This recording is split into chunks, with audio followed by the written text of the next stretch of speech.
Écoutez, moi je suis rentré à la Gautière en 1992. Enfin, en 1992, j'ai fait mon stage et 7 mois après, je suis arrivé. Donc oui, et j'ai vu beaucoup de changements aussi. Hein. Pour accompagner quelqu'un pendant un temps certain, hein, la durée moyenne de séjour ici, elle est de 8 ans. Hein, donc, pour accompagner quelqu'un, il faut obtenir sa confiance le plus rapidement possible. Ça se construit d'une part en essayant dès l'admission ou dès la préadmission, on va dire, de rencontrer la personne chez elle. Ou si elle est à la rue, on va à la rue la rencontrer pour finalement obtenir son consentement.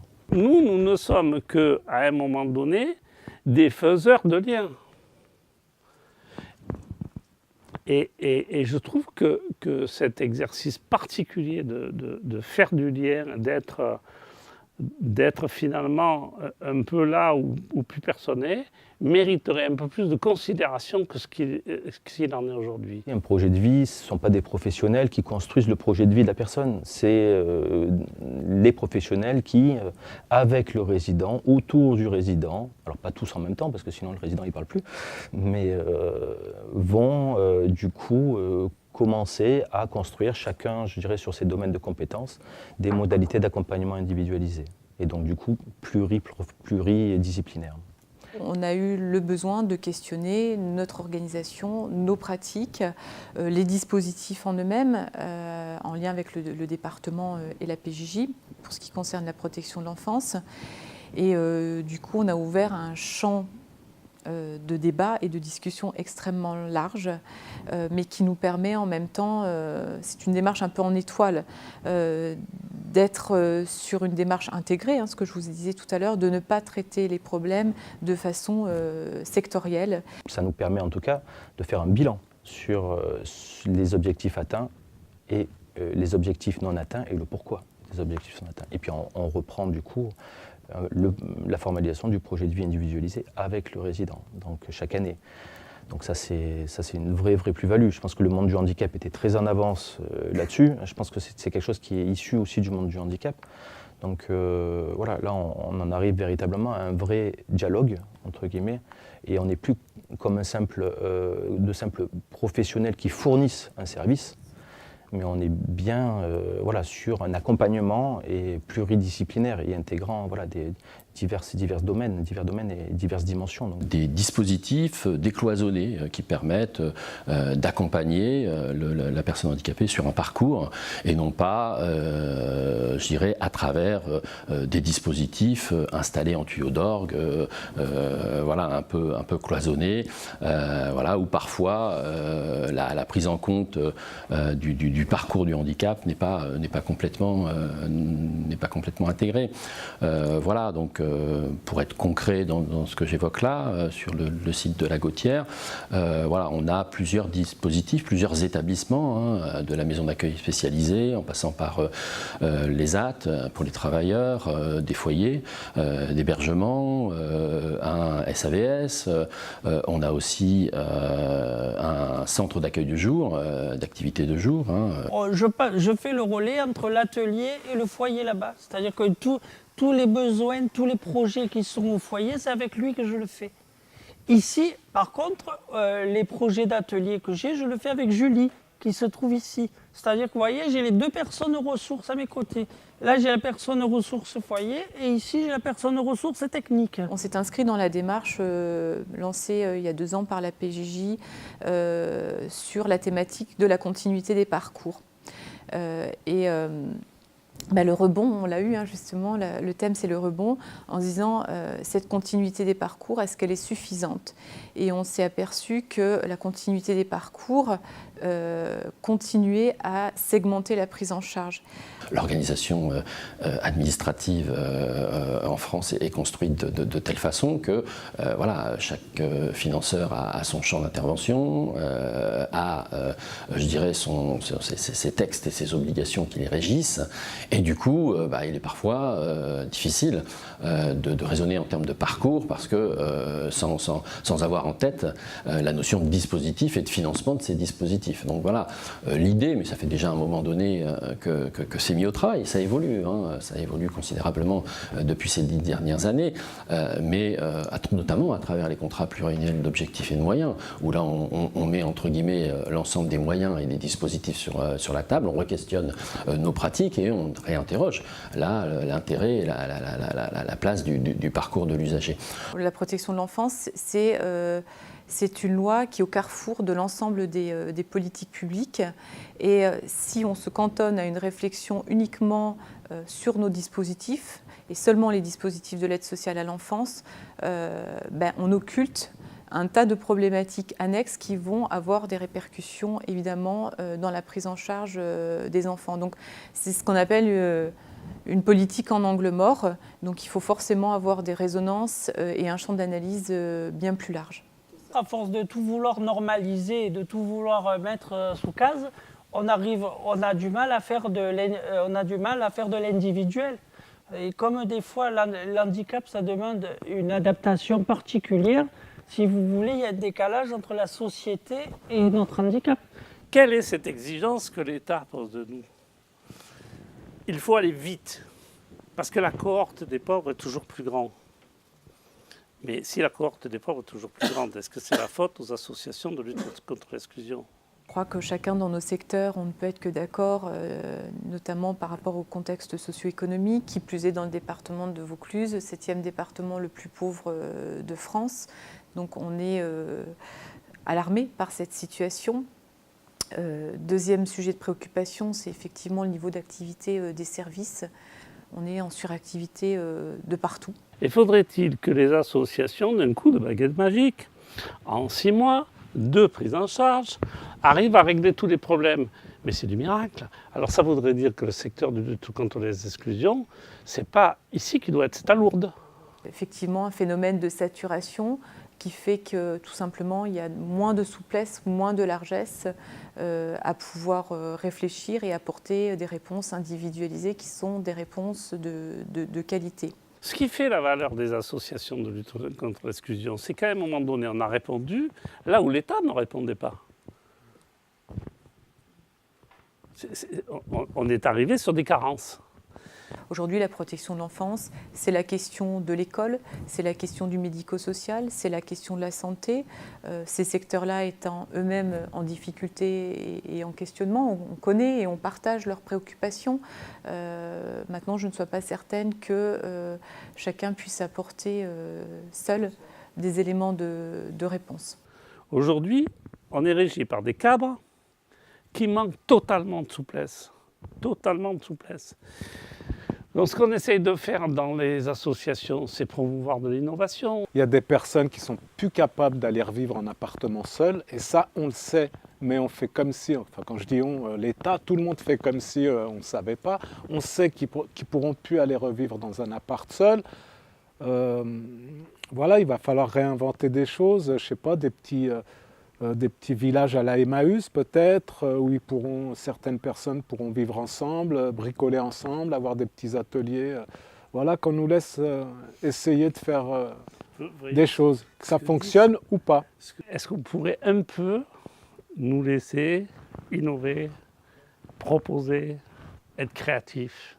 Il y a de plus en plus d'exigences qui pèsent sur les professionnels pour améliorer, optimiser en tout cas l'accompagnement des personnes fragilisées. Très très bien. À un moment donné, peut-être qu'on va atteindre une certaine limite. Parce que le toujours plus, à un moment donné, aussi a ses limites. Chacun travaille à l'endroit où il est, avec son dispositif, ses modalités, son projet de service, etc. Et on oublie les liens, les passerelles, l'avant, l'après. Un autre point, c'est aussi c'est le salaire. Je parlais des salaires dans le secteur associatif. Enfin, dans le secteur que je connais le mieux, c'est le secteur associatif. On est aujourd'hui sur une valeur du point qui, depuis 2003, alors je me suis amusé à le faire, mais qui, depuis 2003, depuis 2003, n'a évolué que de 6%. une valeur du point qui a évolué de 6% en 13 ans. Alors que le SMIC, lui, il a évolué de 34% sur cette même période. Parce qu'aujourd'hui, on peut nous demander, par exemple ici, de prendre des personnes qui ont 20 ans de rue avec des prix de journée de 9 000 € par an. Aujourd'hui, dans les maisons relais, partout en France, nous recevons des gens pour 16 € par jour et par personne. Comment demander plus, et toujours plus peut-être à des collaborateurs accompagnant des personnes qui sont fragilisées, alors qu'elles-mêmes sont en situation de fragilisation? Je crois que c'est un petit peu difficile pour les équipes de se projeter dans du transversal parce que bon, la plupart des services sont en suractivité, donc c'est un effort supplémentaire de s'intéresser à un autre dispositif, de travailler la question de la coordination, mais en même temps, on en mesure très très vite les bénéfices.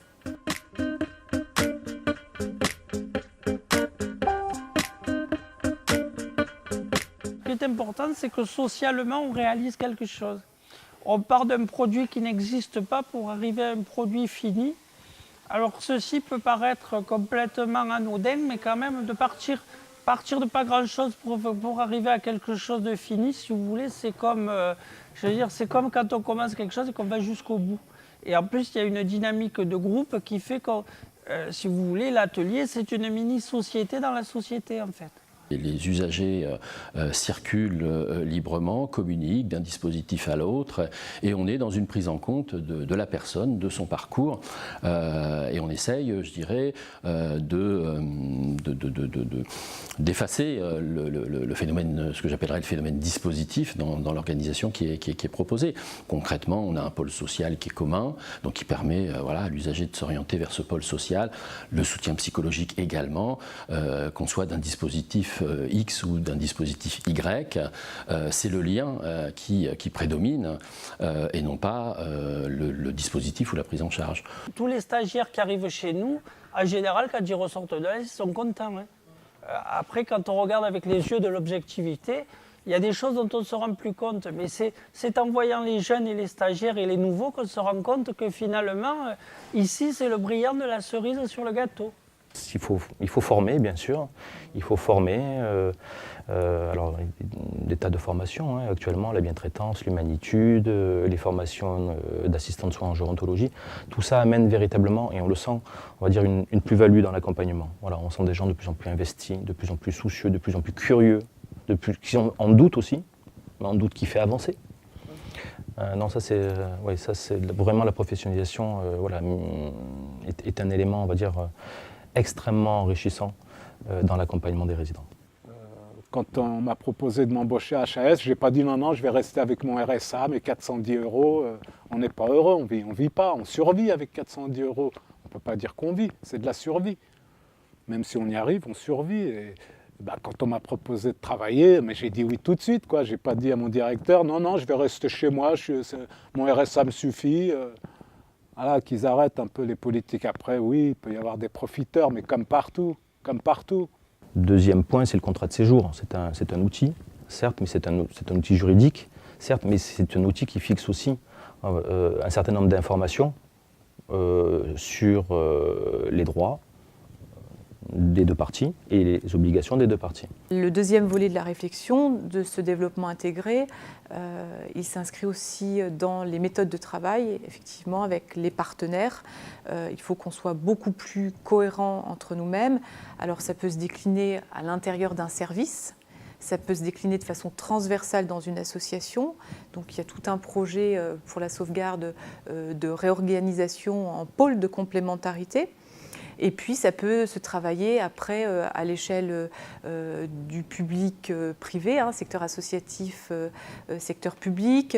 On peut aussi avoir évidemment ce même type de réflexion entre le pénal, le civil, l'accompagnement administratif, l'accompagnement judiciaire. Et puis, je crois qu'il faut aussi inviter à notre table de nouveaux acteurs. La loi de protection de l'enfance nous y invite à engager des partenariats locaux dans le champ de la protection de l'enfance, et notamment, je pense, par exemple, à la CAF.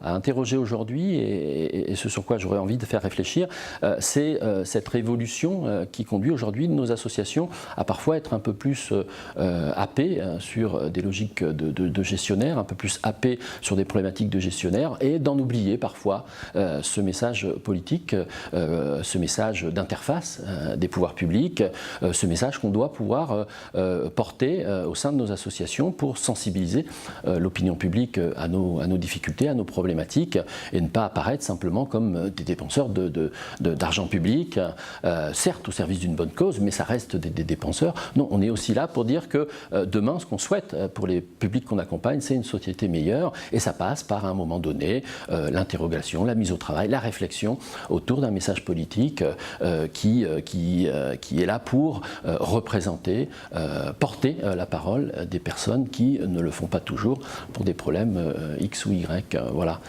Le secteur associatif, c'est un secteur militant, c'est un secteur créatif.